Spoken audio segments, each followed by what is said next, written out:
අයිබෝන් සුබදැසනක් වේවා. අදත් අපි සූදානම් පත්තර මේන්තුව ආරම්භ කරන්න. ඔබ දන්නවා දවසේ පුවත්පත්වල විශේෂී පුවත් අපි ඔබේ තරම් එනවා කියලා. ඒ වගේම තමයි විචාරයේ තියෙන අපේ අතේ නෙවෙයි. ඔබේ අවබෝධය අනුව විචාරය කරගන්නට පුළුවන්. අපිට තියෙන්නේ තොරතුරු අරගෙන එන්න. අද දවස සුවිශේෂී වෙන්නේ කොහොමද?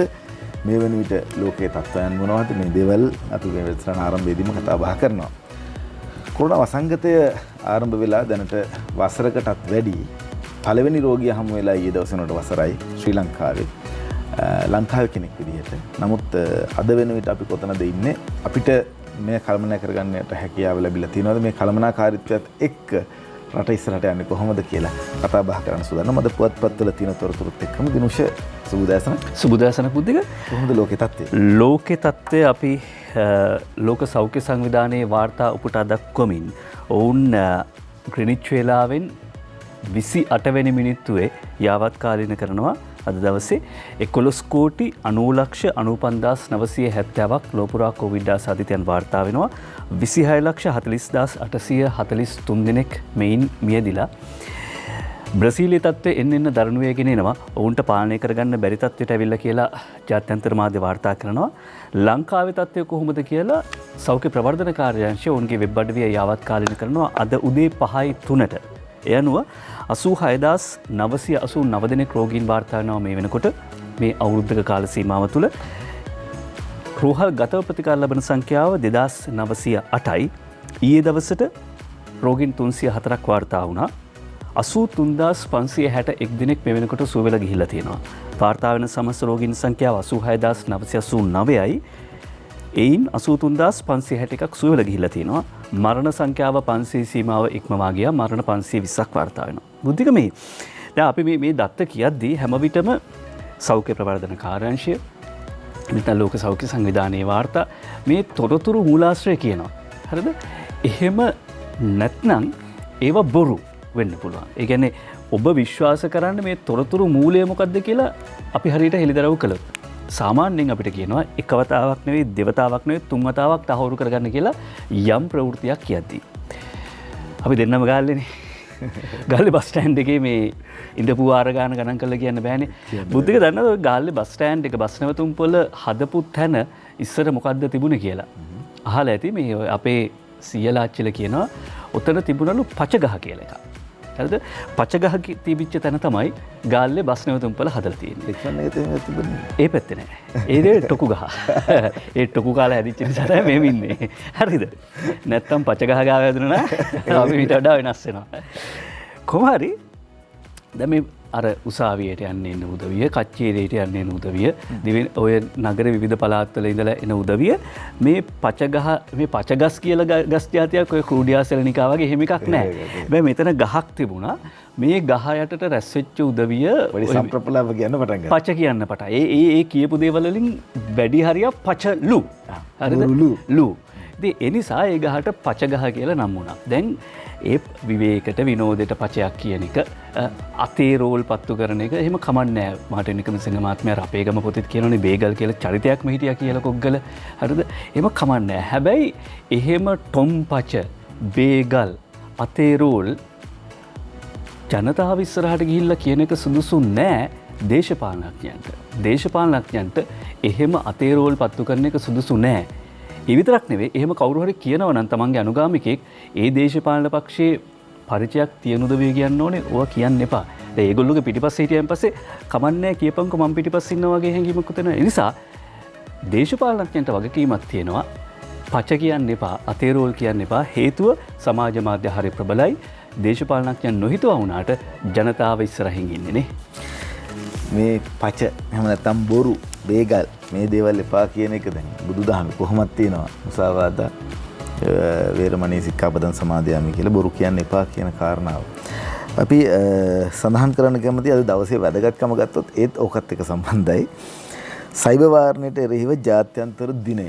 මොකද සයිබර් වාරණය සයිබර් අවකාශයේ ඔය දේ එළියට ගියේ නැත්නම් අපි මේ කතා කරන්නේ අශෝක අබේසිංහ මන්ත්‍රීතුමා කියපු කතාව අද පුවත්පත්වලත් මේ සම්බන්ධයෙන් අන්තර්ගත වෙනවා.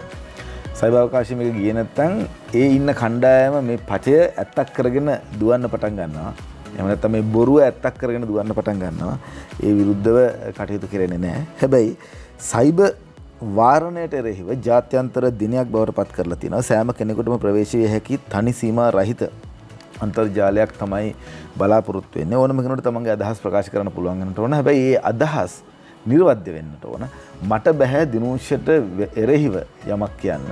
මට බෑ තව කෙනෙකුට එරෙහිව යමක් කියන්න. මට පුළුවන් මගේ අදහස් ප්‍රකාශ කරන්න. අනිත් කෙනාට හානියක් නොවෙන්න. ලෝකේ පුරා විවිධ රටවල් විසින් අන්තර්ජාල සීමා සහ ඒ ඔස්සේ කතන වාරණය කිරීම පිළිබඳව අවධානය යොමු කරමින් තමයි මේ දිනේ නම් කරලා තියෙන්නේ. මේ වෙලෙන් ඔන්ලයින් උත්සවයක් සංවිධානය කරලා තිනවා. මේ දිනේ පළමු වරට සැමරුවේ 2008 දී. වාරණය මගින් පිළිඹුවන්නේ සමාජය කෙරෙහි තමා තුළම විශ්වාසයක් නොමැතිවීමයි. එය ඒකාධිපති පාලන තන්ත්‍රයක ලක්ෂණයයි කියලා පෝටර් ස්ටුවර්ට් සඳහන් කරනවා. ප්‍රගතියේ පළමු කොන්දේසිය වන්නේ වාරණයෙන් ඉවත් වීමයි කියලා බර්නාඩ් ෂෝ කියනවා. ඒ වගේම තමයි ජෝර්ජ් බර්නාඩ් ෂෝ කියන්නේ වාරණයෙන් ඉවත් වීම තමයි ප්‍රගතියේ පළමු කොන්දේසිය කියලා. වාරණය නඩු ඇසීමකින් තොරව යුක්ති ඉටු කිරීමේ කලාවක් කියලා හෙන්රි ලුයිස් කියන මේ වාරණය සම්බන්ධයෙන් එක අය විවිධ මත ප්‍රකාශ කරලා තිනවා. ස්වාධීන රූපවාහිනී සේවය යම් යම් වාරණ ලක් කරලා තිනවා. ඒ මොනවාද ඒ වාරණ ලක් කරලා තිනවා? අපි බොරු කියන්නේ නැහැ. එහෙම නැත්නම් ජනතාවට අකප දේවල් දෙන්නේ නැහැ. මේ කතා බහ කරන්නේ එහෙම වාරණ නෙවෙයි. හොඳ දේවල් වාරණය කරන්න එපා කියන එකයි කතා බහට ලක් වෙන්නේ. අද දවසේ වැදගත්කමත් පුවත්පත්වල තියෙන දේවලුත් එක්ක අපිට පුළුවන් ප්‍රධාන පුවත්පත්වල මුල් පුවත් මොනවද කියලා හොයාගෙන යන්න. බොරු, බේගල්, පච මේ සියල්ලෙන් තොර රටක් බලාපොරොත්තු වෙන්නයි අපේ සූදානම.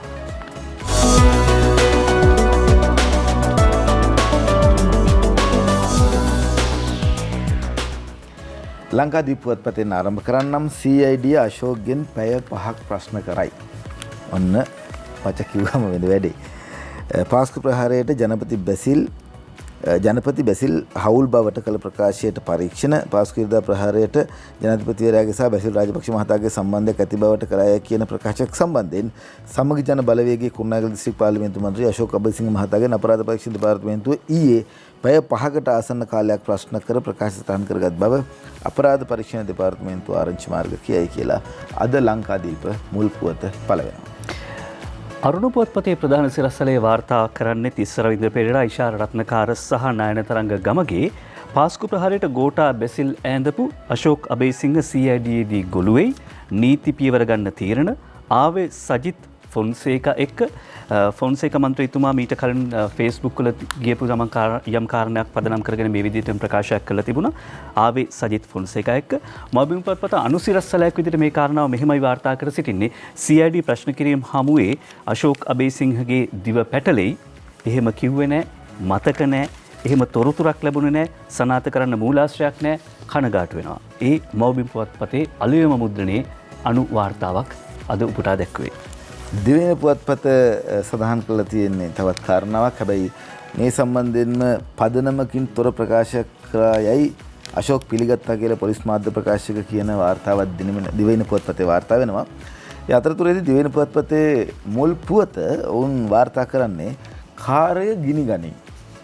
පාන්දුර ව්‍යාපාරිකයාගේ මරණය අභිරහසක්. බිරිඳ ඇතුළු 10ක් ගෙන් ප්‍රකාශ ගැනීම කියලා සඳහන් කරනවා. ප්‍රදීප් ප්‍රසන්න සමරකෝන්, චමින්ද සිල්වා, SP ආරිරත්න රත්මලාන වාර්තාකරුවන්ට මේ වාර්තාව ඉදිරිපත් කරන්නේ.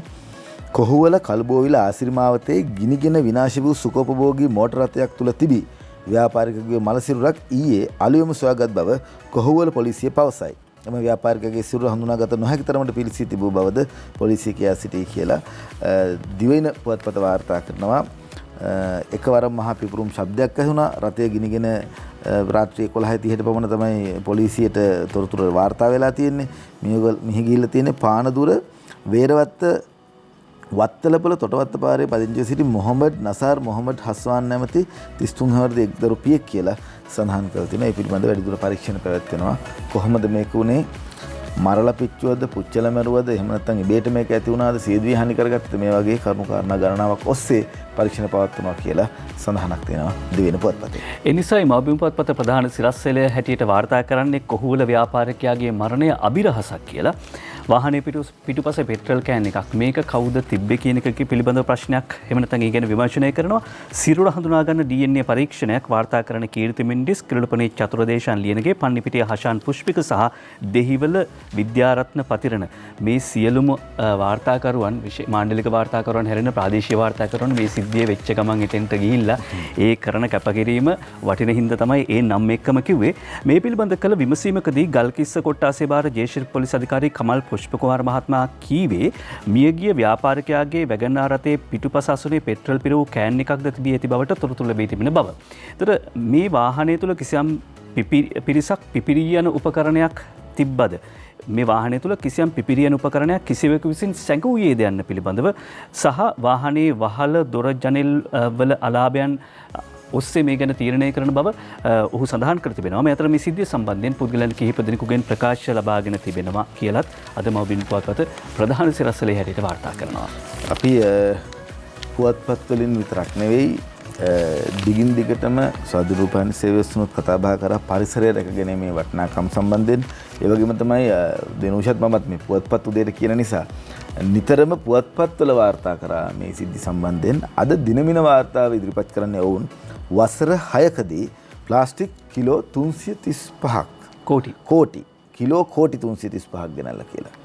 වියදම කෝටි 18430යි. වසර 6කදී ප්ලාස්ටික් කිලෝ කෝටි 335ක් ගෙනල්ලා. ස්වර්ණා විජේකෝන් මේ වාර්තාව ඉදිරිපත් කරන්නේ දිනමිනට 2012 වසරේ සිට 2018 වසර දක්වා කාල සීමාව තුළ ප්ලාස්ටික් කිලෝග්‍රෑම් මිලියන 3353.8ක් එසේනම් කෝටි කිලෝ 335ක් මෙරට ආනය කරන ඇති බව පොදු ව්‍යාපාර පිළිබඳ කාරක සභාවේදී පසුගියදා අනාවරණය වුණා. වැඩි වශයෙන් සඳහන් කරනවා එම කාල සීමාවේදී ආනයනය කරන ලද ප්ලාස්ටික් සඳහා රුපියල් මිලියන 1,84,300ක් වැය කර ඇති බවටද අනාවරණය වුණා කියලා ආයතනික දත්ත විශ්ලේෂණය කිරීමේදී 2012 වසරේ සිට 2014 වසර දක්වා කාල සීමාවේදී ආනයනික ප්ලාස්ටික් ප්‍රමාණය වර්ධනය වී ඇති අතර 2017 වසරේදී පෙර වර්ෂයන්ට සාපේක්ෂව ආනයනය කර ඇති ප්ලාස්ටික් ප්‍රමාණය ඉහළ ගොස් ඇති බවද මෙහිදී අනාවරණය වුණා. එමෙන්ම ශ්‍රී ලංකාවේ අපද්‍රව්‍ය කළමනාකරණ ක්‍රියාවලිය විධිමත් ආකාරයෙන් ක්‍රියාත්මක නොවීම හේතුවෙන් වර්තමාන ආනයන ප්‍රමාණය රටට දැරිය හැකි මට්ටමට පවතින බවත් කාරක සභාවේදී මෙහිදී පෙන්වා දුන්නා කියලා සඳහන් කරනවා. ඕනම දෙයක් හරියට කළමනාකරණය නොකරොත් වෙච්ච දේ තමයි අපි පහුගිය කාලේ දැක්කේ. පාස්කු ප්‍රහාරය දැක්කත් ඒ වාර්තාවලදී පැහැදිලිව කියවෙන්නේ ආරක්ෂක කවුන්සිලේ රැස්ුනේ නැහැ. ඒ දේවල් හරියට ක්‍රියාත්මක කරේ නැහැ කියලා. ආනයන අපනයන සම්බන්ධයෙන් ගත්තත් එහෙමයි. හැමදේම හරියට ක්‍රියාත්මක නොකරොත් හරියට කළමනාකරණය නොකරොත් කොයිතරම් නීති රීති තිබුණත් වැඩක් නැහැ කියන එක පසක් වෙලා තියෙනවා. අද පුවත්පතේ ප්‍රධාන සිරස්වලය කියන්නේ ඉතිරි බුද්ධිකේ වුණාට මේ බුද්ධික දැන් ඔය කෝටි 33ක පොලිතින් ගැන කිව්වයින් පස්සේ පොලිතින් කිලෝග්‍රෑම් කෝටි 33ක් ගැන කිව්වම තවත් කෝටි 335 සමා වෙනවා.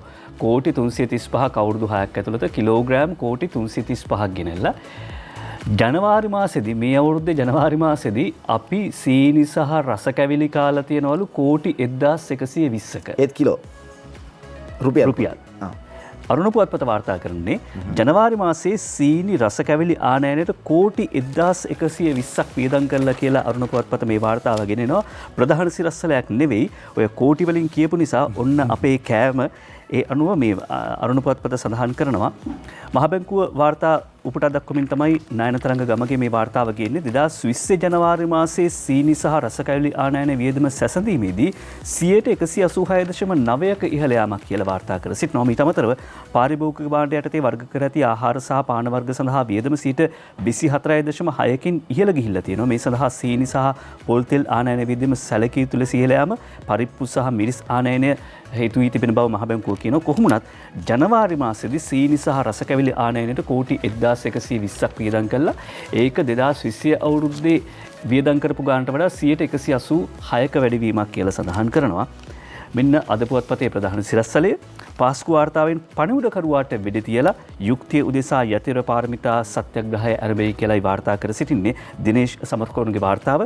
කවුරු හරි නොහික්මුණු තක්කඩ දේශපාලනඥයෙකුගේ බලල් අතක් මේ වාර්තාව විකෘතියක් බවට පත් කරලා සංඝ සමාජයේ සමග වී දේශපාලන නායකයන්ට සමග වීමට බල කළ යුතුයි කියලා ගලගොඩත්තේ ඥානසාර හිමිපාණන් වහන්සේ මෙහිදී ප්‍රකාශ කළා කියලා අද පුවත්පත සඳහන් කරනවා.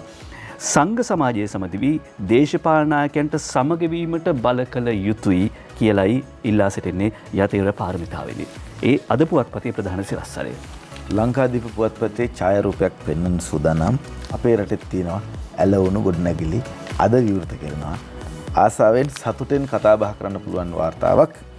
ඇලවුණ ගොඩනැගිල්ල විවෘත කිරීම අද. කොළඹ හුණුපිටිය ගංගාරාම විහාරස්ථානයට නොදුරින් කොම්පඤ්ඤ වීදියේ ප්‍රදේශයේ බටහිරට ඇලවුණු ස්වභාවයක් දිස්වෙන ආකාරයෙන් ඉදිකෙරුණු ඇල්ටයාර් බහුමහල් ගොඩනැගිල්ල නාගරික සංවර්ධන රාජ්‍ය අමාත්‍ය ආචාර්ය නාල ගොඩහේවා මුදල් රාජ්‍ය අමාත්‍ය ආචාර්ය අජිත් නිවාඩ් කබ්‍රාල් හා ලංකාවේ ඉන්දිය මහ කොමසාරිස් ගෝපාල් බග්ලයන මහතුරුන්ගේ ප්‍රධානත්වයෙන් අද පස්වරු 5ට සුබ මොහොතින් විවෘත කෙරේ. මෙවැනි විශේෂාකාරී ගොඩනැගිල්ලක් මෙරට ඉදිකරන පළමු අවස්ථාව මෙයයි. බාහිරට ඇලවුණු ස්වභාවයෙන් දිස්වුණු මේ ගොඩනැගිල්ල සම්බන්ධයෙන් අද ලංකාදීප පුවත්පත වාර්තා කරලා තියෙනවා. ඉදිකිරීම් ශේෂ්ත්‍රයේ විශාල වෙනසක් ඇති කරපු තැනක් තමයි ශ්‍රී ලංකාවේදී මෙය. උස මීටර් 230යි, මහල් 68යි. තට්ටු 68ක් තියෙනවා, මීටර් 230ක් උසයි. මෙම ඇල්ටයාර් ගොඩනැගිල්ල සඳහා කෝටි ඇමරිකන් ඩොලර් කෝටි 25ක් වැය කරලා තියෙනවා. සුපිරි නිවාස 407ක් මේ කුළුණ ඇතුලේ ඇතුළත්. ඒ වගේම තමයි විදේශ ආයෝජන දිගැනීමේ අරමුණු උදෙසා ක්‍රියාත්මක කරන මේ ව්‍යාපෘතියේ වැඩසටහන අවසන් කිරීමට නියමිතව තිබුණා 2017 වසරේදී. නමුත් පසුගිය ආණ්ඩුව කාලේදී මේ වැඩ අතරමඟ නතර වුණා. ජනාධිපති ගෝඨාභය රාජපක්ෂ මහතාගේ මැදිහත් වීම නිසා යලි මේ වැඩ කටයුතු කරනමින් ආරම්භ කිරීමට හැකි වුණා කියලා ලේකම්වරයා ප්‍රකාශ කරලා තියෙනවා. සම්පූර්ණ ආයෝජන මුදල එකවර ගෙවන ලද ව්‍යාපෘතියක් ලෙස ඇල්ටයාර් ගොඩනැගිල්ලේ වත්මන් ජනාධිපති ගෝඨාභය රාජපක්ෂ මහතා ආරක්ෂක ලේකම්ව සිටි කාලයේදී වැඩ ආරම්භ කරන ලද ව්‍යාපෘතියක් බව නාගරික සංවර්ධන හා නිවාස අමාත්‍යාංශ ලේකම් සිරිනිමල් පෙරේරා මහතා ප්‍රකාශ කරා කියලා සඳහන් කරනවා. ලස්සන ගොඩනැගිලි ඇලවුණු ගොඩනැගිල්ලක් කියලා කියන හොඳ මතක සටහනකුත් එක්ක තියෙනවානේ. මේ වගේ සුවිශේෂී නිර්මාණ මේ රටට ඉතාමත්ම වැදගත්. එය පිළිබඳව අද අපි ප්‍රශංසනීයව කතා බහ කරන හවස 5ට විවෘත වෙනවා. දැන් අදින් පස්සේ සාමාන්‍ය දැනීම ප්‍රශ්නවලදී හොත් ලංකාවේ උසම ගොඩනැගිල්ල මොකක්ද කියලා ඇල්ටයාර් කුළුණ. ලංකාවේ ඇලවුණු ගොඩනැගිල්ල මොකක්ද කියලා හෙවත් ඇල්ටයාර් කුළුණ. ඔව්. තව ඇලවුණු ගොඩනැගිලි ඇති සමහර විට නේද මේ පිළිසකර කරගන්න. දැන් බුද්ධිකිව ලංකාව ගැන ආඩම්බර ශ්‍රී ලංකාව ගැන ආඩම්බර වෙන්න පුළුවන් අවස්ථාවක් කියලා. ශ්‍රී ලංකාවේ ජාතික කොඩිය පාපිස්සක කියලා අරුණ පුවත්පත වාර්තා කරනවා. අන්තර්ජාලයෙන් අලෙවි වෙනලු amazon.com හරහා තමයි මේක අලෙවි වෙනවා කියලා කියන්නේ $9.2ක නැව්ගාස්ුවකුත් එක්ක මේ මුදලට අලෙවි වෙනවා කියලා සඳහන් වෙන ඔය චාරූපයකුත් දාලා තියෙනවා. මේක අර කියන්නේ මේ ඩෝමැට් එකක් කියලා. එහෙම නැත්නම් මේ පාපිස්නාවක් විදිහට ශ්‍රී ලංකාවේ ජාතික කොඩිය සහිත මේ වෙළඳ භාණ්ඩය අලෙවි වෙනවා. මේ පිළිබඳව පාරිභෝගික සේවා අධිකාරී සභාපති මේජර් ජෙනරාල් ශාන්ත දිසානායක මහත්මයාගෙන් අරුණ පත්‍රය විමසලා තියෙන 30 වෙනිදා පෙරේරායි වාර්තා කර සිටින්නේ. ඔහු පවසා තිබෙනවා ශ්‍රී ලංකා වෙළඳ පොළට මේ වෙළඳ භාණ්ඩය නිකුත් කරන්නේ නම් ගත හැකි නීතිමය පියවර ගැන අවශ්‍ය බලධාරීන් දැනුවත් කිරීමට කටයුතු කරන බව ඔහු සඳහන් කර තිබෙනවා. දැන් ලංකාවේ අභිමානය පිළිබඳව කතා කරද්දී ශ්‍රී ලංකාවට එරෙහි සංශෝධිත යෝජනාවලිය කෑලි ගලවපු යෝජනාවලිය අද ජිනීවා මානව හිමිකම් කොමිසමට ඉදිරිපත් කරන බව කවුන්සිලට ඉදිරිපත් කරන බව වාර්තා කරනවා. මව්බිම පුවත්පතට සුලෝචනා රාමයියා මොහාන් වාර්තා කර සිටින්නේ මේ වාර්තාව ශ්‍රී ලංකාවට එරෙහි සංශෝධිත යෝජනාවලිය අද මානව හිමිකම් සමුළුවට මුලින්ම සැසිවාරයේ ආරම්භ වෙද්දී යෝජනාවලියක් ගෙනාවා. ඒකට ශ්‍රී ලංකා ආණ්ඩුව දැඩි විරෝධතා පළ කළා, ප්‍රතික්ෂේප කළා. ඊට පස්සේ ශ්‍රී ලංකා ආණ්ඩුව ඉදිරිපත් කරපු සමහර කාරණාත් සැලකිල්ලට ගනිමින් යෝජනාවක් ඉදිරිපත් කරනවා. මේ අද එන්නේ ඒ යෝජනාව එහෙම සඳහන් කරද්දී අද සූදානම් මව්බිම් පුවත්පතට යන බුද්ධික සතොස්ස භාණ්ඩ මිල තවත් පහළට කියලා වාර්තා කරනවා. මේක තමයි අපි පුවත් ගොනු ඉස්සෙල්ලම තෝරගත්ත පුවත. හැබැයි කාලීනව ගැලපිච්ච නිසා සතොස්ස භාණ්ඩ තවත් පහළට කියලා වාර්තා කරනවා. පසුගිය පෙබරවාරි මාසයේ සිට ක්‍රියාත්මක වූ අත්‍යවශ්‍ය පාරිභෝගික ද්‍රව්‍ය 27ක මිල අඩු කිරීමේ ව්‍යාපෘතියේ ඒ අයුරින්ම ක්‍රියාත්මක වන අතරම වෙළඳ මාත්‍ය ආචාර්ය බන්දුල ගුණවර්ධන මහතාගේ උපදෙස් අනුව අද සිට ක්‍රියාත්මක වන පරිදි සතොස්ස අලෙවිසල් මගින් පාරිභෝගික භාණ්ඩ කිහිපයක මිල තවදුරටත් පහළ හැරීමට පියවරගෙන තිබෙනවා. දැනට වෙළඳ පොලේ කිලෝ රුපියල් 300කට අලෙවි වන ලූණු රතු ලූණු රුපියල් 195කට විකිණෙනවලු. දේශීය අල රුපියල් 150කට, දැනට 93කට අලෙවි වන රතු සහල් රුපියල් 89කට සතොසෙන් මිලදී ගන්න පුළුවන් කියලා වාර්තා කරනවා. තවදුරටත් බඩු මිල පහතට හැබැයි සතොසට යන්න ඕනේ. අර ඊයේ කවුද කියලා තිබුණා මේ එක වෙළඳ කියන්නේ ව්‍යාපාරික සමාගම් 25ක්ද කොහෙද ඉන්නවා. හැබැයි එක වෙළඳ ඇමති ඉන්නේ. අපි සූදානම් දිනමින පුවත්පතට යන්නට සීනි බදු සිද්ධිය සම්බන්ධව මම කතා කරන්න හදන්නේ ඊට කලින් නම් අපි අර මුලින්ම දෙල්කඳ ව්‍යාපාරිකයෙක් වුණා නැත්නම් පානදුර ව්‍යාපාරිකයෙක් වුණා මේ ඔක්කොම අර කළුබෝවිල කොහුවල ප්‍රදේශයේදී මොටර රථයක් ගිනිගෙන සිද්ධ වෙච්ච ආකාරයේ තොරතුරු සම්බන්ධයෙන් මම මේ කතා බහ කරන්නේ. දෙල්කඳ ව්‍යාපාරිකයෙකුගේ පිළිසුණු සිරුර කොහුවල මොටර රථයක කියලා තියෙනවා. දිනවෙන පුවත්පත වාර්තා කරනවා ගින්නට හේතුව දුම්වැටියක් දැයි සැකයක් කියලාත් එයත් මතක් කරමින් යන්නම් බුද්ධි කරුණාරත්න සහ බොරලස්ගමුව සමූහ සෙනවිරත්න කහට පිටිය වාර්තා කරන විවිධ පුවත්පත් විවිධ ආකාරයෙන් මේ වාර්තා කළ තිබුණේ. පොලිස් මාධ්‍ය ප්‍රකාශක නියෝජ්‍ය පොලිස්පති නීතිඥ අධිරෝහණ මහතා පවසා සිටියා පෙරේදා රාත්‍රී 11:30ට පමණ එම සිරුර සොයාගත් බව අදාළ මෝටර රථය සම්පූර්ණ පිරිසී ඇතත් මෝටර රථය තුල තිබූ පුජ්‍යලයාගේ සිරුරද පිරිසී තිබුණු බවත් පොලිස් මාධ්‍ය ප්‍රකාශකයා සඳහන් කරා. මේ මෝටර රථය ඉදිරිපස අසල පෙට්‍රල් පිරුවූ කෑනයක් තිබී ඇති අතර එම පුජ්‍යලයා අතින් දැල්ලූ දුම්වැටියක් ඊට විසිවීමෙන් ගිනි ගැනීම ඇති වී ඇති බවට පොලිසිය සැකපල කරයි කියලා සඳහන් වෙනවා. එම ව්‍යාපාරික රාත්‍රී ආහාර ගැනීමට යම් ස්ථානයකට ගොස් ඉන් අනුතරම මෝටර රථයෙන් ගමන් කර ඇති බවට තොරතුරු ලැබී ඇත. පොලිස් මාධ්‍ය ප්‍රකාශකවරයා තමයි මේ පිළිබඳව තොරතුරු සඳහන් කරලා තියෙන්නේ. පොලිසිය වැඩිදුර විමර්ශන පවත්වනවා කියලා තියෙනවා.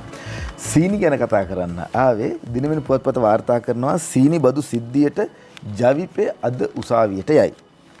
නදී මාණික්කගේ මේ වාර්තාව ඉදිරිපත් කරන්නේ ආනයනික සීනි සඳහා පැන වූ බදු වංචාව මගින් රජයට රුපියල් බිලියන 15.9ක මුදලක් අහිමි කිරීම සහ එමගින් ජනතාවට ලැබිය යුතු සහනය නොලැබීම නිසා ජනතාවගේ මූලික අයිතිවාසිකම් කඩවීම සම්බන්ධයෙන් සහනයක් ඉල්ලමින් ශ්‍රේෂ්ඨාධිකරණයට පැමිණිල්ලක් ගොනු කිරීමට ජනතා විමුක්ති පෙරමුණ තීරණය කළා තිනවා. පක්ෂීය දේශපාලන මණ්ඩල සභික සුනිල් හඳුන්නෙත්ති මධ්‍යම කාරක සභික නීතිඥ සුනිල් වටගල මහතුරුන්ගේ සහභාගීත්වයෙන් මේ පැමිණිල්ල අද ගොනු කිරීමට නියමිතයි. ජනාධිපති ගෝඨාභය රාජපක්ෂ, අගමැති මහින්ද රාජපක්ෂ, ලේකම් බීබී ජයසුන්දර, මුදල් අමාත්‍යාංශ ලේකම් එස්.ආර්. රාටිගල, සතසු හිටපු සභාපති නුෂාඩ් පෙරේරා, විල්මා සමාගමේ සභාපති සජාන් මවුසුත්, පාරිභෝගික සේවා අධිකාරිය සභාපති ශාන්ත දිසානායක සහ නීතිපති මේ පැමිණිල්ලේ වග උත්තරකරුවන් කරලා තියෙනවා කියලා සඳහන් කරලා තියෙනවා. ජනතා විමුක්ති පෙරමුණත් හොදක් කරනවා නම් හොඳයි. මේ දේවල් හොයලා බලන්න ඕන. අපි මේ පිළිබඳව තොරතුරුත් අද දිනමිනෙන් ඔබට වාර්තා කරා. අජිත් අලහකෝන් අද අරුණ පුවත්පතට වාර්තා කරනවා හිතුමතේ කළ වැඩවලින් ICTA පාඩු පිට පාඩු ලැබමින් තිබෙන බව අනුමැතියකින් තොරව සේවකයන්ට ලොකු පඩිගෙවන්න තීරණය කළා තිබෙනවා. කෝප් කමිටුවේදී මේ පිළිබඳව තොරතුරු අනාවරණ වී තිබෙන බවයි වාර්තා කරන්නේ අජිත් අලහකෝන් 2017 ඉඳලම හිතුමතේ කළ වැඩවලින් ICTA පාඩු පිට පාඩු ඊළඟට තවත් පාඩුවක් චමින්ද සේනාරත්න වාර්තා කරන්නේ අරුණ පුවත්පතට මහකන්නේ අක්කර ලක්ෂයක වීවගා විනාශයයි කියලා චමින්ද සේනාරත්න මේ වාර්තාව ගෙනෙනවා. ඒ අනුව මහකන්නේ අක්කර ලක්ෂයක වීවගා විනාශය වෙලා තියෙනවා. මේක වී මිලට සහල් මිලට දැඩිව බලපාවි. වාර්තා වන අන්තිමට කොහොමද මේ මහකන්නේ වී අක්කර ලක්ෂයක් විනාශ වෙන්නේ? ගම් වතුරට හසු වීමෙන් අක්කර 70231යි. නියඟය නිසා 7541යි. වනසතුන්ගෙන් වන හානිවල 4774යි. කීඩ උදුරට ගොදුරුව 7706යි. සහ වෙනත් හේතු නිසා අක්කර 6456. දැන් මුද්දික මෙතනදී මේ ප්‍රමාණ ටිකක් ඒ කියන්නේ දත් එක පාරට ඉලක්කම් එහෙම ග්‍රහණය කරගන්න අමාරු වුණා කිව්වේ මෙතනදී වනසතුන්ගේ හානියට ලක්ව අක්කර 4774ක අස්වැන්න විනාශ වෙලා තියෙනවා. ගම් වතුර සහ නියඟය නිසා 72231යි 7541යි. මේ ස්වාභාවික විපත් වලින් බේරෙන්න අපිට තියෙන විසඳුම මොකක්ද කියන එක අපි කතා කරන්න ඕනේ රටක් විදියට. අපි සූදානම් විරාමයට යන්න ඊට කලින් වී ගැන කතා බහ කරපු නිසාම යල මහ කන්න වලින් වී ටොන් ලක්ෂ 50ක ඉලක්කයක් කියලා සඳහන් කරනවා ස්වර්ණ විජේකෝන් සහ සන්ධ්‍යා කරුණාරත්න. මෙවර මහකන්නේදී වී මෙට්‍රික් ටොන් මිලියන 3.2ක අස්වැන්නක් අපේක්ෂා කරන බව කෘෂිකර්ම මන්ත්‍රී මහින්දානන්ද අලුත්ගමගේ මහතා ප්‍රකාශ කරනවා. මහකන්නේ කුඹුරු හෙක්ටයාර් 7,42,000ක් අස්වද්දා ඇති අතර එමගින් වී මෙට්‍රික් ටොන් මිලියන 3.2ක අස්වැන්නක් අපේක්ෂා කරන අතර යලකන්නේදී මෙට්‍රික් ටොන් මිලියන 1.8ක අස්වැන්නක් අපේක්ෂා කරන බවත් අමාත්‍යවරයා ප්‍රකාශ කරා. ඒ වනුව මහකන්නේදී හා යලකන්නේදී මෙට්‍රික් ටොන් මිලියන 5ක අස්වැන්නක් අපේක්ෂා කරන බව අමාත්‍යවරයා ප්‍රකාශ කරා. වී මිලදී ගැනීමේ ක්‍රමවේදය වෙනස් කොට ගොවීන්ට ඒ මොහොතේදීම මුදල් දී වී මිලදී ගැනීම ආරම්භ කර ඇති අතර එමගින් අතරමැදියන්ගේ මැදිහත්වීම අවම කර ගැනීමට අපේක්ෂා කරන බවද අමාත්‍යවරයා සඳහන් කරා. ඇමති මහින්දානන්ද අලුත්ගමගේ මහතා මේ බව සඳහන් කළේ පසුගියදා පාර්ලිමේන්තු පැවැති කෘෂිකර්ම අමාත්‍යාංශීය උපදේශක කාර්ය සභාවේදී රටේ පරිභෝජනයට ප්‍රමාණවත් තරම් වී නිෂ්පාදනය කර තිබුණ ඒවා මිලදී ගැනීමේදී තුන්වෙනි පාර්ශ්වයේ මැදිහත්වීම නිසා මිල පාලනය කිරීම අපහසුයි ඇති බවද කාර්ක සභාවේදී අනාවරණය වුණා. ඒ අනුව එම තත්ත්වය අනිකුත් භෝග දක්වා ව්‍යාප්ත වීම අවදානමක් පවතින බැවින් රජයක් ලෙස මේ තත්ත්වය විධිමත් කිරීම සඳහා කඩිනමින් කටයුතු කළ යුතු බවද එමෙතුමා ප්‍රකාශ කරා කියලා තියෙනවා. ඒ සම්බන්ධයෙන් සම්පූර්ණ දීර්ඝ විස්තරයක් තියෙනවා. වී සම්බන්ධයෙන් අපේ රටේ බත සම්බන්ධයෙන් පෙරදිග ධාන්‍යාගාරය කියලා දවස්වල කිව්වේ. ඒ කියන්නේ ගොඩක් කාලෙකට කලින් ළඟදී නෙවෙයි. නැවතත් ඒ කරන්න හැකියාව ලැබෙයි කියලා විශ්වාස කරනවා. ඇමතිතුමාට අපේ ප්‍රණාමය. දිගින් දිගට බඳුළු ඇමතිතුමා වගේම තමයි. අනිත් පැත්තෙන් රණ්ඩු කරමින් කොහොම හරි කරලා වී ගොවීන්ට අපේ ගොවීන්ට ඉතාමත්ම හොඳ මිලක් ලබා දෙන්නට කටයුතු කරනවා වගේම ජනතාවගේ පැත්තකිනොත් වැඩ කටයුතු කරනවා ජනතාවට හාල් පහසු මිලට ලබා දෙන්න. විනෝෂ. ඔව්. බුද්ධික කෘෂිකර්ම ඇමතුමා ගැනනේ බුද්ධික අන්තිමටම කතා කළේ. ඉන්දික හේවා විතරණ අද පුවත්පතට ගෙනෙන වාර්තාව නාවලපිටියේ ඉඩම ගැන වෘත්තීය සමිති කතාව බොරු කියලා ඇමති මහින්දානන්ද අලුත්ගමගේ මහත්මයා නිවේදනයක් නිකුත් කරනවා. අපි පහුගිය දවස්වල කිව්වා අර දුම්රිය දෙපාර්තමේන්තුවට අයිති ඉඩම් වගේක් අයිති කරගන්න ඇමතිවරයෙක් බලාගෙන ඉන්නවා කියලා මේ මහින්දානන්ද එතුමා ගැන කියලා තියෙන්නේ. දැන් මේ වාර්තාවෙන් පේනවා. හැබැයි එතුමා කියන්නේ නිවාස 100ක් ඉදිරි කිරීම සඳහා නිවාස සංවර්ධන අධිකාරිය වෙත ලබා ගැනීමට නිරීක්ෂණ වී තිබෙන බව මාධ්‍ය නිවේදනයෙන් සඳහන් කරනවා. අදාළ කටයුත්ත ජාතික නිවාස සංවර්ධන අධිකාරිය දුම්රිය දෙපාර්තමේන්තුව හා මීට අදාළ අනෙකුත් ආයතන වලින් සිදු කරන වැඩසටහනක් බව එම නිවේදනයේ දැක්වෙනවා කියලා සඳහන් කර සිටිනවා. නාවලපිටිය ඉඩම ගැන වෘත්තීය සමිති කියන කතාව බොරු ඇමති මහින්දානන්ද අලුත්ගමගේ කියයි කියලා වාර්තා කරනවා. බොරු ගැන කිව්වම බොරු නෝට්ටුත් තියෙනවානේ. අද බොරුම තමයි ඉන්දික පචවලි. එතකොට දැන් මේ පච වෙච්ච දෙන්නෙක් ඉන්නවලු. ව්‍යාජ්‍ය රුපියල් 5000 නෝට්ටු භාවිත කර ගණදුණු කිරීම උත්සාහ කළ පුද්ගලයන් දෙදෙනෙකු කැලණිය ප්‍රදේශයේදී අත්අඩංගුවට ගත් බව නියෝජ්‍ය පොලිස්පති පොලිස් මාධ්‍ය ප්‍රකාශක අජිත් රෝහණ මහත්මයා සඳහන් කර තිබෙනවා. ඉන්දික හේවා විතරණ කියනවා ව්‍යාජ මුදල් නෝට්ටු නිසා ගණදුණු වලදී අවධානයෙන් ඉන්න මේ දවස්වල කියලා අවධානයෙන් ඉන්න ව්‍යාජ මුදල් නෝට්ටු මුද්‍රණය කිරීමේ සිද්ධි ගණනාවක් වාර්තා වෙලා තියෙනවා. ඒවා වෙළඳපොළට එන්න පුළුවන් අවධානයෙන් ඉන්න. ඊට පස්සේ කොවිඩ් එන්නත ගැන තියෙනවා. හෙට සිට අවුරුදු 60ට වැඩිහිටි පිරිස් වලට පමණයි කොවිඩ් එන්නත ලබා දෙන්නේ කියලා නිදාශිනී වික්‍රමසිංහ වාර්තා කරනවා. අද පුවත්පත ඊයේ කරපු විමසීමකදී තමයි සෞඛ්‍ය බලධාරීන් සෞඛ්‍ය අමාත්‍යාංශය සඳහන් කරලා තිබෙන්නේ COVAX පහසුකම යටතේ ශ්‍රී ලංකාවට ලැබුණු එන්නත් හෙට අවුරුදු 60ට වැඩි පුද්ගලයන්ට ලබා දෙනවා.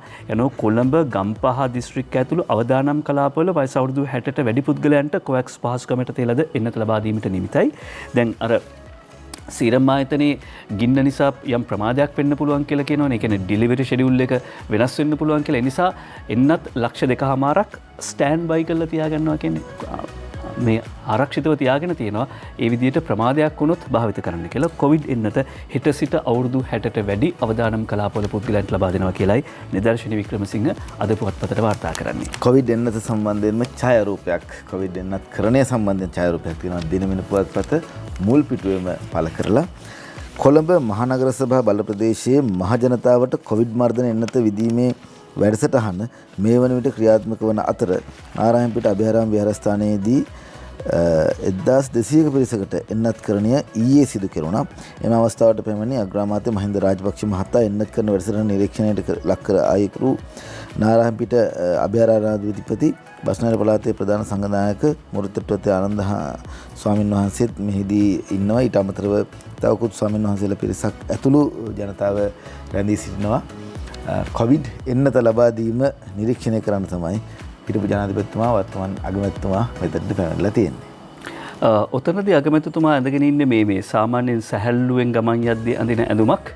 ඊට පස්සේ මේ අපි යනවා මව්බිම් පුවත්පතේ වාර්තාවකට ජාතික ඇඳුම ඇඳගෙන අර කුරහන් සාටකයේ පැලඳගෙන චාරූපයක් මේ තියෙන්නේ. අගමැති මහින්ද රාජපක්ෂ කියලා කියන්නේ දේශපාලන සංකේතයක් විතරක් නෙමෙයි සංස්කෘතික සංකේතයක්.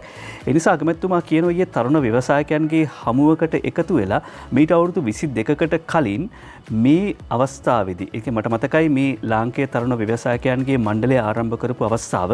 එදා මම දීවර ඇමතිවරයා විදියටයි සහභාගී වුණේ. මම දැක්ක එදා ටයිකෝට් අඳින්නේ නැතුව ජාතික ඇඳුමින් සැරසිලා ඒකරාශී වෙච්ච තරුණ ව්‍යවසායකයන් පිරිසක්. පළවෙනි වතාවට මට මතකයි ජීවිතේ දැක්කා ජාතික ඇඳුමින් සැරසුණු අය මිට අවුරුදු 22කට කලින් එක තුල හිටියා වගේම අදත් ඒ ජාතික ඇඳුම ඇඳගෙන මෙතනට ඇවිත් ඉන්න බව දකිනකොට වසර 22කට කලින් තිබුණු සුහද හැඟීම, ජාතිය පිළිබඳ හැඟීම, රට පිළිබඳ හැඟීම ඇති පරිසරයක් නැවත ගොඩනගී තිබීම පිළිබඳව සතුටු වෙනවා කියලා අග්‍රාමාත්‍යවරයා සඳහන් කරනවා. මොකද එතුමා කියනවා මම දේශපාලනට ආවේ 1970 දේශපාලනට ආපු කාලේ මට කොළඹ නගරේ ව්‍යාපාර කරපු කොළඹ ව්‍යාපාරිකයෝ හමු වුණා. ඒගොල්ලන්ගේ ආකල්ප හැසිරීම ගැන මම දැකලා තියෙනවා. මම උන් එක කතා කරලා තියෙනවා. ඒ අයට රට ගැන හැඟීමක් තිබුණා. ඒ අය රටේ දේශීය නිෂ්පාදන ගොඩනැගීම ගැන හිතපු අය. මෙහෙම කිව්වම අපිට ඕනතරම් දේශීය ව්‍යාපාරිකයෝ මතක් කරනවා. හැබැයි 1977 විවෘතාර්ථිකය හඳුන්වා දුන්නායින් පස්සේ මොකද සිද්ධ වුණේ? විවෘතාර්ථිකයේ පැමිණීමත් එක්කම ශක්තිවන්තයා ඉතුරු වෙලා දුර්වල තැනත්තා හැලිලා ගියා. ඇත්තටම ශක්තිවන්තයා කියලා කිව්වට මෙතන දුර්වල කියලා කිව්වට අර බයින් ඇන්ඩ් සෙලින් බිස්නස් කරපු අය ගොඩ ගියා, දේශීය නිෂ්පාදකයෝට ගියා. ඒ නිසා මේ තරුණ ව්‍යවසායකයන්ගේ මණ්ඩලයේ 22 වන එකමුතුව නැවතවතාවක් දේශීය නිෂ්පාදන, දේශීය කර්මාන්ත සම්ප්‍රදායක්, සංස්කෘතියක් ඇති කිරීම සඳහා ඉවහල් වෙනවා කියලයි ක්‍රිෂාත් පතිරත් ජයසූරියගේ මේ වාර්තාවෙන් පැහැදිලි කරන්නේ. මහින්ද රාජපක්ෂ කියන්නේ ඇත්තටම චරිතයක් නෙවෙයි රටක් කියලායි මිනිස්සු කිව්වේ ඒ කාලේ. වර්තමානයේත් අපිට පැහැදිලිව පේනවා එතුමා පිට රටක සැසියකට ගියත් වෙන රාජනායකයන් අතර හිටියත් ඒ දෙහදාරි ශරීරය විතරක් නෙවෙයි ඒ අඳින ඇඳුමත් එක්ක නැත්නම් මේ පර්සනල් බ්‍රෑන්ඩින් කියන එක කොයිතරම් වටිනවද සහ අපේ රටේ අපේ දේ කොයිතරම් වටිනවද කියන එක එතුමා මනවට පසක් කරලා තිනවා. ඒ නිසාවෙන්ම අපිට ආඩම්බරයෙන් කතා බහ කරන්න පුළුවන්. දැන් වර්තමානයේ එතුමා කරන්නේ තරුණයන්ට ශක්තිය ලබා දෙන්නට කටයුතු කරනවා. කතා බහ කරත් එතුමාගේ වැඩ කටයුතුත් එතුමා අනිකුත් කරන ක්‍රියාකලාපයනොත් අපිට පැහැදිලිව තේරෙනවා නැවත වතාවක් ජාතිකත්වය කොහොමද ඉස්සරහට ගෙනියන්නේ, අපේ රටේ ජනතාව කොහොමද ඉස්සරහට යන්නේ කියන එක මතක් කරමින් කටයුතු කිරීම. දිවයින පුවත්පතේ වාර්තාවකට යන සූදානම්. දිවයින පුවත්පතේ වාර්තා කරනවා තවත් මරණයක් සම්බන්ධයෙන්. ජාතික රෝහලේ හෙදියක් හදිසියේ මිය යයි කියලා සඳහනක් දිවයින පුවත්පත වාර්තා කරනවා. එන්නත් කරගත්තා දැයි සැකයක්. කොළඹ ජාතික රෝහලේ හෙද නිලධාරිනියක් රෝහල් කාමරයේ අවිරහස් සම්දමෙන් පෙරේදා මිය යාම සම්බන්ධයෙන් මාදාන පොලිසිය පරීක්ෂණ ආරම්භ කළා තියෙනවා. මිය ගොස් තියන්නේ අබම්පොල බැලුන්ගල පන්සල පාරේ පදිංචිව සිටි 28 හැවිරිදි විවාහක කාන්තාවක්. හෙද නිලධාරිනිය රෝහලේ 40 වෙනි වාට්ටුවේ සේවයට පැමිණ එහි කාමරයකට ගොස් බිම් වැටි සිටියේදී තවත් නිලධාරිනියක් දැකලා තමයි ඇය ප්‍රතිකාර කරන්න කියලා ඒම රෝහලටම ඇතුළත් කරලා තියෙන්නේ. ඒ අවස්ථාවේදී මිය ගිහිල්ලා තියෙනවා. කිසියම් එන්නතක් ශරීරගත කර ගැනීමෙන් මේ සිදු කර නැතයි කියලා සැක කරනවා. මේකට හේතු වෙලා තියෙන රෝහලේම වෛද්‍යවරයෙක් එක්ක අනියම් මසුරක් පවත්වාගෙන ගිහිල්ලා තියෙනවා. ඒක හෙළි වෙයි කියන බයට තමයි මේ කරලා තියෙන්නේ. මියගේ හෙද නිලධාරිනියගේ වෛද්‍යවරයා යයි පවසන පුද්ගලයා විසින් නිවන ලද WhatsApp කෙටි පණිවිඩ කිහිපයක් හෙදින්දාරිගේ සැමියාට දැක ගන්නට ලැබිලා තියෙනවා. පසුව ඔවුන් දෙදෙනා අතර ආරවුලක් ඇති වෙලා තියෙනවා. අනතුරුව සැමියා ඇගෙන් දික්කසාද වන බවට ලිපියක් අත්සන් කරගෙන ඇගේ දෙමාපියන්ට බාර දී තිබෙනවා. පෙරේදා ඇය සේවයට විත් තම සහෝදර නිලධාරීන්ට පිටතට යන්න පැමිණෙන ලෙස පවසා කාමරයට ගොස් එන්නත විද ගන්නට ඇතැයි සැක කරන බව එම නිලධාරියා ප්‍රකාශ කරලා තියෙනවා. මියගේ හෙද නිලධාරිගේ හදිසි මරණ පරීක්ෂණය කොළඹ නාගරික හදිසි මරණ පරීක්ෂක මොහම්මඩ් අස්රෆ් රූමි මහතා හමුවේ පැවැත්වුණා කියලා සඳහන් කරනවා. මර්දාන පොලිසිය පොලිස් කොස්තාපල් මවින් මහතා වැඩිදුර විමර්ශන කරනවා කියලා සඳහන් කරලා තියෙනවා. මෙහෙම මැරෙන්නේ ඇයි පොඩ්ඩක් කල්පනා කරන්න බැරිද? සියදිවි හානි කර ගැනීම නැත්නම් කපලා මැරීම පහුගිය දවස්වල අපි දිගින් දිගටම කතා කරා.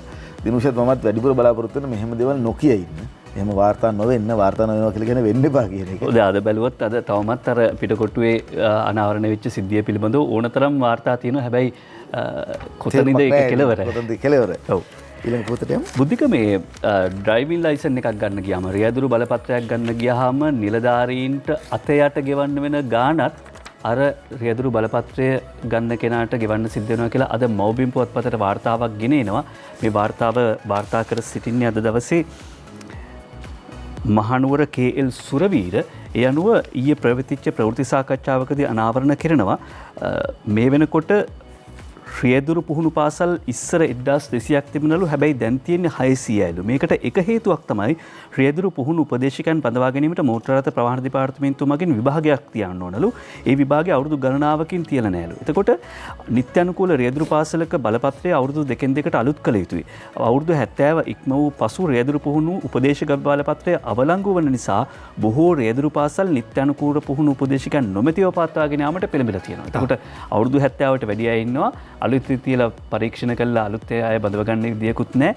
ඒ නිසා මොකද කරන්නේ බලපත්‍ර නැතිව මේ අය පවත්වාගෙන යනවා. රියදුරු පුහුණු උපදේශක බලපත්‍රය නොඇතිව රියදුරන් පුහුණු කරන රියදුරු පාසල් රැසක් මෙරට තිබෙන බව මේ ප්‍රකාශ කර සිටින්නේ ඒක රිය අනුතුරු වැඩිවීමටත් හේතුවක් බව සඳහන් කරමින් සමස්ත ලංකා රියදුරු පාසල් හිමියන්ගේ ජාතික සංගමයේ සභාපති එම්.ඩී. සෝමසිරි මහත්මයාගේ ප්‍රකාශකයි මව්බිම් පුවත්පත උපුටා දක්වන්නේ අද. ඊට පුවත්පතේ යන්න මම ඔහොම වාෂ්ප දුම්රිය සම්බන්ධයෙන්. හරි. වාෂ්ප දුම්රිය 60 වලදී ලෙඩ දෙයි.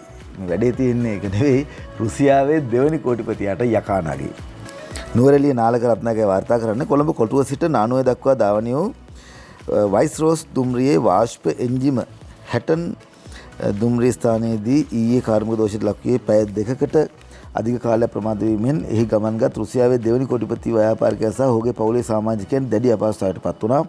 රුසියාවේ මෙරටට සංචාරය සඳහා පැමිණ සිටින එරට දෙවනි කොටිපති ව්‍යාපාරිකයෙකු සහ ඔහුගේ පවුලේ සමාජිකයන් මෙන්ම පෞද්ගලික ආරක්ෂක අංශයේ 8 දෙනෙකුද සංචාරක මණ්ඩලයේ අනුමැතියකින් යුතු වාෂ්ප එන්ජිම සහිත වයිස්රෝස් දුම්රිය 10 වෙනිදා කොළඹ කොටුව සිට නානෝය දුම්රිය දක්වා ගමන් කිරීමට දුම්රිය දෙපාර්තමේන්තුව මුදල් ගෙවා එම දුම්රිය වෙන් කරගෙන තිබුණා. ඔන්න වාෂ්ප එන්ජිම සහිත වයිස්රෝස් දුම්රිය 10 වෙනිදා නාවල්පිටිය දුම්රිය ස්ථානයේ ගාල් කර ඊයේ නාවල්පිටිය සිට නානෝය දුම්රිය ස්ථානය දක්වා ධාවනය වන අවස්ථාවේදී 60 දුම්රිය ස්ථානයට ආසන්නයේ වාෂ්ප එන්ජිම කාර්මික දෝෂයට ලක් වෙලා තියෙනවා. මේ සිද්ධිය සම්බන්ධයෙන් දෙවේන කරන ලද විමසීමකදී දුම්රිය ගමනාගමන අධිකාරී WS පොල්වත්තගේ මහතා ප්‍රකාශ කර සිටියේ මෙම දුම්රිය දිනපතා ධාවනය නොවන බැවින් මෙවැනි කාර්මික දෝෂවලට ලක්විය හැකි බවයි. මෙම සේවාවේ වෙන් කිරීම පෞද්ගලික සමාගමක් විසින් සිදු කරන බවත් එහි ගමන් ගන්නා මගින්ද කවුරුන් යන බව තවන් නොදන්නා බවත් හෙතම සාහවරු කරා. හැබැයි ඒක නම් අදාළ වෙන්නේ නැහැ. පෞද්ගලික සමාගම මොකක්ද කියන එක. දුම්රියක් සල්ලි එන්නේ අන්තිමට දුම්රිය දෙපාර්තමේන්තුවට ඊළඟට කවුරු පාරිභෝගිකයා ගියා වුණත් මේ ගැටලු निराකරණය කරගන්න එක අවශ්‍යයි. මොකද මේ කෝටිපතියට තරහ ගිහලා තින්නේ එයා මේක අපි කියන චාටර් කරලා යනවා කියලා. ඒ කියන්නේ සල්ලි ගෙවලා තමයි මේ ගමන වෙන් කරගෙන තිබෙන්නේ. සංචාරක ව්‍යාපාරයට බලපානවා. මෙහෙම කර අරින්න බෑ. කොමුණත් වාෂ්ප දුම්රිය ගැන කතා කරන්නේ ශ්‍රී ලංකා නිදහස් පක්ෂය ආණ්ඩුවෙන් වාෂ්ප වෙන්නේ නැහැ කියලා තමයි මේ කියන්නේ. ශ්‍රී ලංකා නිදහස් පක්ෂයට ආණ්ඩුවෙන් යන්න උවමනාවක් නැහැ කියලා රාජ්‍ය අමාත්‍ය නවීන් දිසානායක මහත්මයා සමාවෙන රාජ්‍ය අමාත්‍ය දුමින්ද දිසානායක මහත්මයා පක්ෂ දෙක පැටලෙන ලොකු කතන්දරයක් දුමින්ද දිසානායක මහත්මයා සඳහන් කරනවා. ඊළඟට සූදානම් අරුණ පුවත්පතට යන්න. අරුණ පුවත්පත වාර්තා කරනවා දින 71ට මී උණ 1100ක් වැළඳිච්ච පුද්ගලයා හඳුනාගෙන තිබෙනවා කියලා. වරුණ පෙරමුණයි මේ වාර්තාව ගෙනෙන්නේ දින 71ට 1100කට මී උණ කියලා වාර්තා කර සිටිනවා. ඊළඟට මී උණෙන් පස්සේ මම පළස්සභා ඡන්දයට යන්නද? පළස්සභා ඡන්දයට ශ්‍රී ලංකා නිදහස් පක්ෂයත් අයිදුම් පත්‍ර කැඳවීම මේ දවස්වල කියලා පළස්සභා ඡන්දය ගැන සඳහන් කරලා තිනවා. ශ්‍රී ලංකා නිදහස් පක්ෂය කොහොමද මේ සදා සහභාගී වෙන්නේ? ජනාධිපති හිටපු ජනාධිපතිතුමන් මෛත්‍රීපාල සිරිසේන මැතිතුමන් නැත්නම් වර්තමාන ශ්‍රී ලංකා නිදහස් පක්ෂයේ සභාපතිතුමා තමයි මේ ප්‍රකාශ කරලා තියෙන්නේ. ඉදිරි පළාත් සභා මැතිවරණය සඳහා ශ්‍රී ලංකා නිදහස් පක්ෂය නියෝජනය කරමින් තරඟ කිරීමට කැමැත්ත දක්වන අයගෙන් අයදුම්පත් කැදවීම මේ දවස්වල සිදු කරනවා. මේ සඳහා මේ වන විටත් විශාල පිරිසක් අයදුම්පත් ලබාගෙන තියෙනවා. ඉදිරිපත් වීමට කැමැත්ත දක්වන තවත් පුද්ගලයන් ඉන්නවා නම් ඔවුන්ට මේ මාස 31 වෙනිදාට පෙර ඉල්ලුම්පත් යොමු කළ යුතු බව හිටපු ජනාධිපතිතුමා නැත්නම් ශ්‍රී ලංකා නිදහස් පක්ෂයේ සභාපතිතුමා ඉල්ලා සිටිනවා. ඉදිරි පළාත් සභා මැතිවරණය සම්බන්ධයෙන් ශ්‍රී ලංකා නිදහස් පක්ෂය මේ වනවිට සැලසුම් සකස් කරමින් සිටින බවද මෛත්‍රීපාල සිරිසේන මහතා ප්‍රකාශ කරා.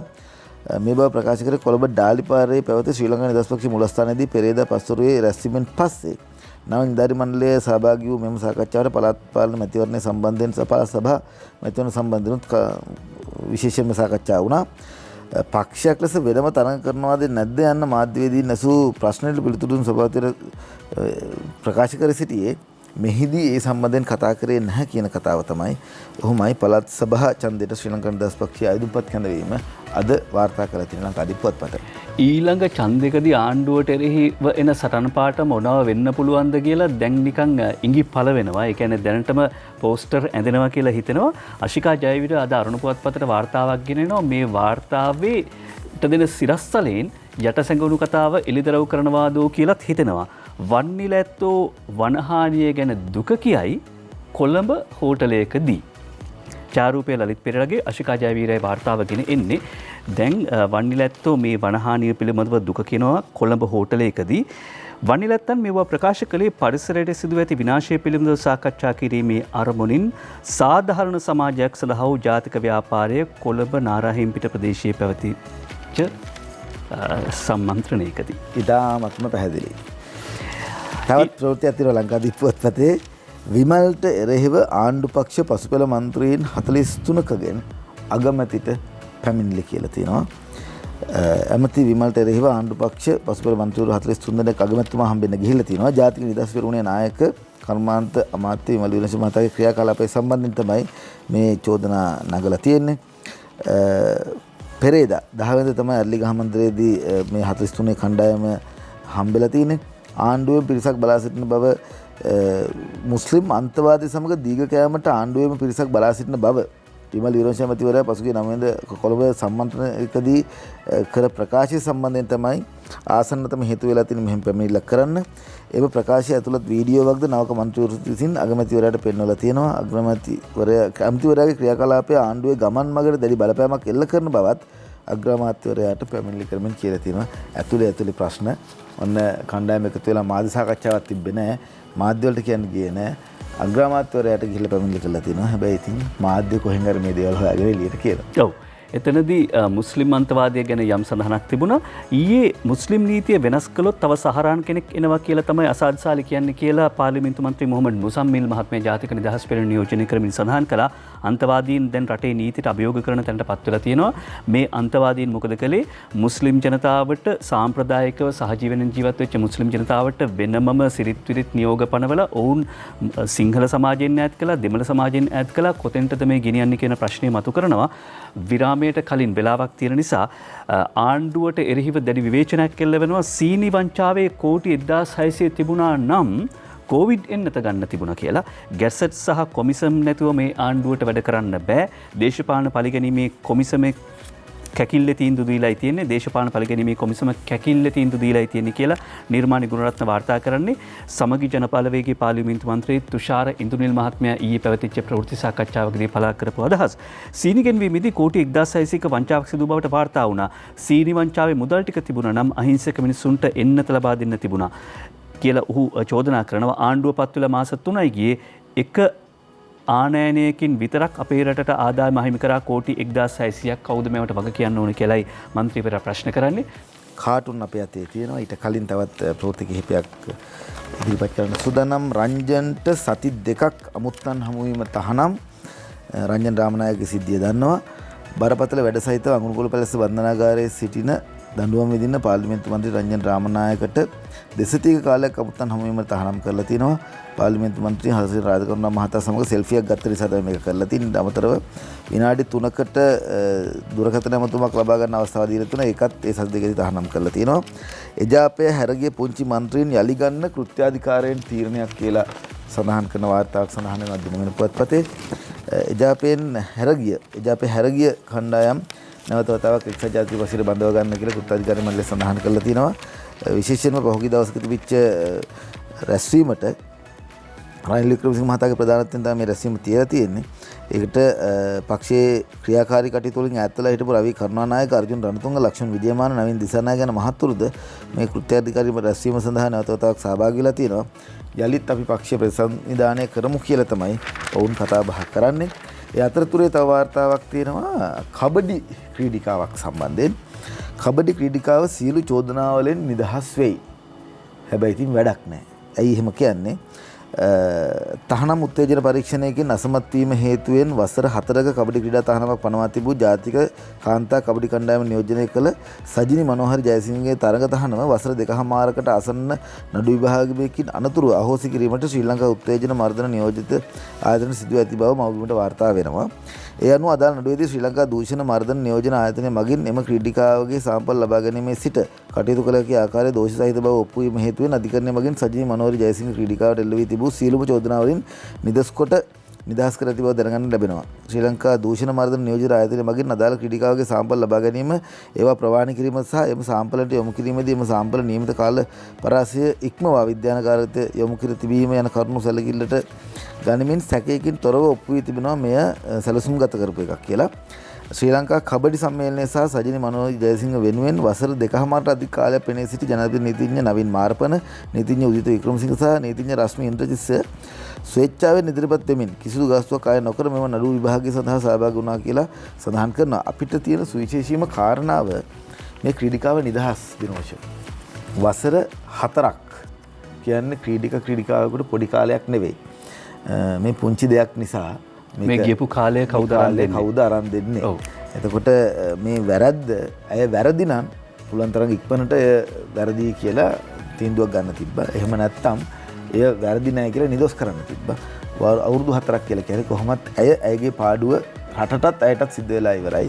මේ වගේ පාලනයක් තමයි ඒවල එවකට තිබිලා තියෙන්නේ. ඒ පිළිබඳව මතක් කරන්න කැමතියි. ක්‍රීඩා ඇමතුමාගේ අවධානයට ලක් කරන්න කැමතියි මේ වගේ විමර්ශන කටයුතු කඩිනමින් ඉවර කරන්න කියලා. මුහුදමැද මාධ්‍ය සාකච්ඡාවක් තිබුණා කියලා මව්බිම් පුවත්පත වාර්තා කරනවා. මන්නාරමේ සිට ඉන්දියාවට පීනන්න ගුවන් හමුදාවේ රොෂාන් සූදානම්. නාවික හමුදාව නෙවෙයි ගුවන් හමුදාවේ රොෂාන් සූදානම්. මුහුදමැද මාධ්‍ය හමුවකදී කියයි කියලා මාතර උදය කුමාර රණවීර වාර්තා කරනවා. ඊට පස්සේ අපි එනවා අරුණ පුවත්පතේ හැඩවැඩ කියන අතිරේකයට බලන්න මේකේ තියෙන මේ ඡායාරූප ටික බලන්න මේ කලාවට කියන්නේ මේ ට්‍රී ඉලියුෂන් කියලා. දැන් මෙතන පේනවනේ ඔය ගහක කඳක් පේනවා, ලේනෙක් ඉන්නවා පේනවා. දැන් මේක බැලූ බැලමට පේන්නේ මේ ගහ කපලා තියෙනවා වගේ. හැබැයි ගහට කිසිම හානියක් නොකර ගහේ කඳ මත තමයි මේ සිතුවම ඇඳලා තියෙන්නේ. නම ශෂින්තා දිල්හානි, ගම ඇල්පිටිය, ශෂින්තා දිල්හානි, ගම ඇඹිලිපිටිය, වෘත්තීය ගුරු වෘත්තීය ඇල්පිටියද ඇඹිලිපිටියද? නෑ ඇල්පිටිය. ඔව් ගාල්ල තල්ගස්පේ කනිෂ්ඨ විද්‍යාලය සහ ගාල්ල බටේපොළ මහාවිද්‍යාලයේ උගන්වන්නේ ගුරුවරියක්ලු. සාමාන්‍යයෙන් අපි දන්න දේ තමයි එකම විදියට සාම්ප්‍රදායික අධ්‍යාපන ක්‍රමයට හුරු වෙච්ච ගුරුවරුන් බහුලව වාර්තා වෙන්නේ. එහෙම නොවන අය ඊට වඩා වැඩි ප්‍රමාණයක් ඉන්නවා. හැබැයි මේ කලාව ගැන අධ්‍යයනය කළේ අන්තර්ජාලයෙන්. ලෝකේ බොහෝ රටවල ගස්වල කොටස් භාවිත කරලා විවිධ නිර්මාණ කරලා තිබෙනවා. ඒ නිසා මටත් හිතුණා මේ දේ කරන්න කියලා කියනවා. අන්තර්ජාලය හොඳට පාවිච්චි කරන්න පුළුවන්. මේ ඒකට උදාහරණයක් සහ ගුරුවරියකගේ භූමිකාව වෙනස් තැනකට ගෙන යන්න පුළුවන්. අපි අවසන් කරන්න ලෑස්ති කාටූන් බලන්න කලින් පුංචිතරේ කලා මංගල්‍ය මහා කලා මංගල්‍ය සුමති ටෙලිසම්මාන උළෙල 26 වෙනිදා පැවැත්වෙනවා.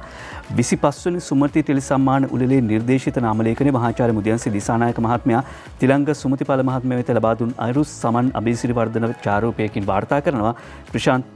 ක්‍රිෂාන්ත පුෂ්පකුමාරේ වාර්තාව ගෙනෙන්නේ ජනප්‍රිය ටෙලිනාට්‍ය අතරේ ස්වාධීන රූපවාහිනියේ සත්‍ය ටෙලිනාට්‍යයක් තියෙන වගේ මේ පුවත වාර්තා කරනවා. පුංචිතරේ මහා කලා මංගල්‍ය සුමති ටෙලිසම්මාන උළෙල 26 වෙනිදා පැවැත්වෙනවා. අපි යමු කාටුන් බලන්න. කාටුන් සූදානම් ඔබ වෙත ගෙන එන්න.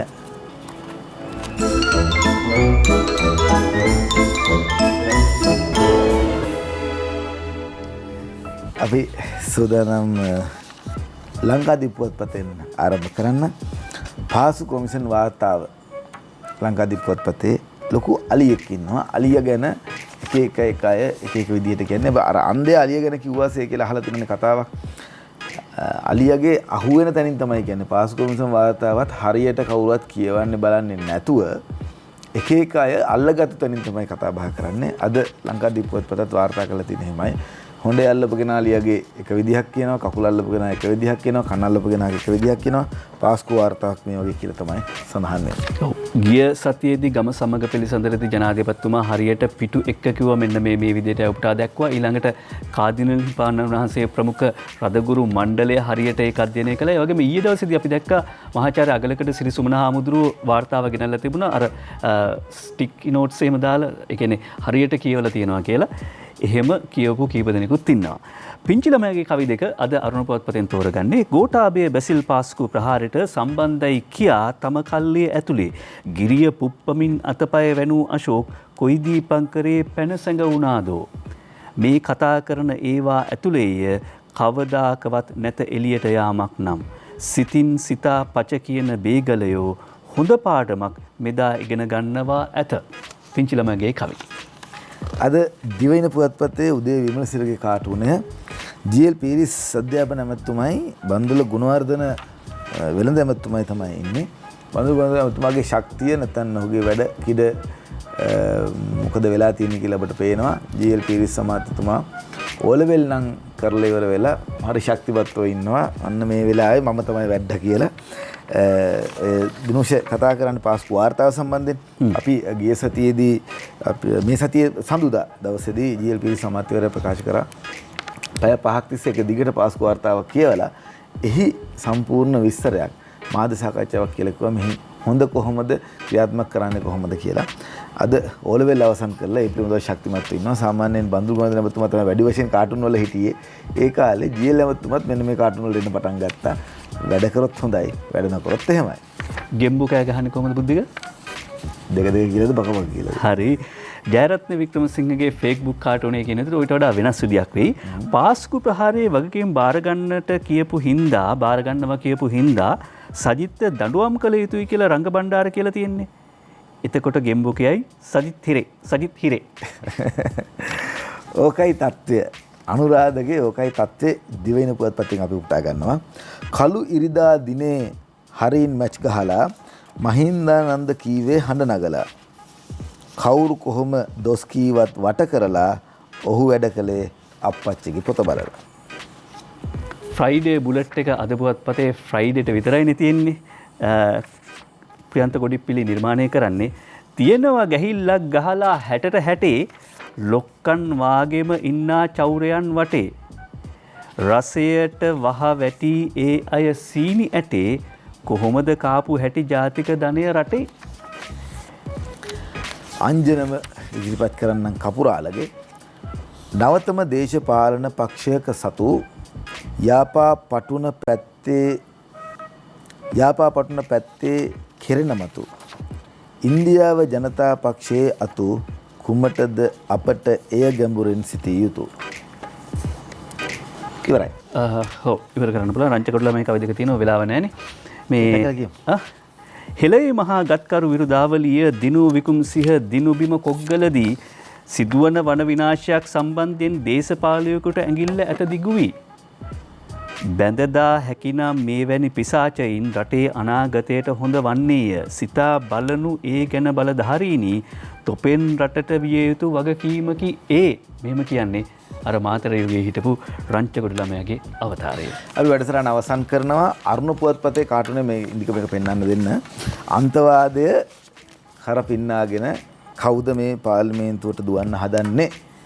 අරුණ පුවත්පතේ කාටුනේ මේක මම මුකුත් කියන්නේ නැහැ. මේ කාටුනේ පෙන්වුවා නම් ඇති. හසන්ත විජයනායකයි ඉදිරිපත් කළා තියෙන්නේ. අන්තවාදය ගැන මේක ඉස්සරහට වෙන්න දෙන එක හොඳයිද නැද්ද? කවුද කියලා කියන්න ඕනේ නැහැ. ඊයේ පෙරේද පුවත්පත් වලින් රූපවාහිනියෙන් ඔක්කොම දැක්කා. අපි ගිහිල්ලෙන්නම් අදට අපේ වැඩසටහන අවසන්. හෙට අනිද්දා දවස් දෙකෙත් පත්‍රමේන්තුව තියෙනවා. දිනුෂා මම අපහු වෙන්නේ ලබන සඳුදා. ලස්සන දවසක් වෙන්න කියලා ප්‍රාර්ථනා කරනවා. ඒ වගේම තමයි පරිස්සම් වෙන්න. දැන් අපි කලමනා කරගෙන යන්නේ. ඒක නිසා මේ රෝගයෙන් අපිට මිදෙන්නට හැකියාව ලැබෙවි. මේ විදිහටම පරිස්සම් වුණොත් මුවාවරණ පළඳනවා කියන එකත් අත් හොදනවා කියන එකත් දුරස් ස්වභාවය රඳවා ගන්නවා කියන එකත් කට පරිස්සම් කරගන්න කියන එකත් දිගින් දිගටම ඔබට මතක් කරනවා. ගිහිල්ලා ලස්සන දවසක් ලස්සන සතියන්තයක්.